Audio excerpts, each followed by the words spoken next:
भाई हुजूर सल्लल्लाहु अलैहि वसल्लम ने मौला अली अलैहिस्सलाम को जंग खैबर के मौका पर झंडा दिया और वही झंडा इमाम हुसैन अलैहिस्सलाम ने मौला गाजी को दिया। क्या हम अकीदत के तौर पर काला झंडा अपनी छत पर लगा सकते हैं? जी लगा लीजिएगा जब आपकी बारी आएगी, यानी जब आपको इमाम महदी अलैहिस्सलाम झंडा देंगे कि आप मैदान जंग है और लड़ो, तो वो झंडा लगा लीजिएगा। ये दोनों वाकयात आपने मैदान जंग के कोट किए हैं, हालत अमन के झंडे नहीं है। और ये हालत अमन का जो काला झंडा है ना, ये बहुत खतरनाक है।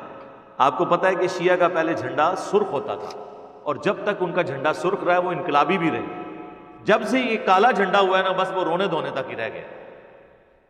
ये गम की इलामत के तौर पे इन्होंने बना दिया हुआ है ना। तो ये काला झंडा मैदान जंग में दुरुस्त है, आम हालत में ना। ये पंजे लगाने आपने, पंजे तो खैर वैसे ही दुरुस्त नहीं है। अगर कोई पंजा होता तो मौला अली ने कूफे की मस्जिद में रसूलुल्लाह का पंजा लगाया होता, जो कुरान में आया है कि नबी के हाथों पर अल्लाह का हाथ था हुदैबिया के मौका के ऊपर।